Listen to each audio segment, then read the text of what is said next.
Руководство Северо-Осетинского медколледжа обратилось в администрацию Владикавказа с просьбой произвести обрезку и снос нескольких аварийных деревьев на территории образовательного учреждения. Специалисты учреждения «Владлесэкология» провели обследование, выписали порубочный билет на необходимое количество деревьев. Как рассказал заместитель директора колледжа, деревья за 53 года не обрезали. Во время сильных ветров и града ветки, иногда целые деревья, падали на тротуар. Необходимые работы уже произвели. Также накануне сотрудники Эстонской префектуры провели рейд по незаконной торговле.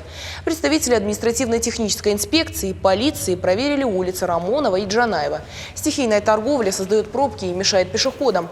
Жители соседних домов жалуются на мусор и грязь, которые оставляют продавцы. Никем не контролируемые торговцы не проходят необходимые проверки и не платят налоги за аренду. Не останавливает недобросовестных предпринимателей штраф от 2 до 5 тысяч рублей. В преддверии праздников таких незаконных точек становится больше. Сотрудники Эстонской префектуры будут проводить рейды во все праздничные дни.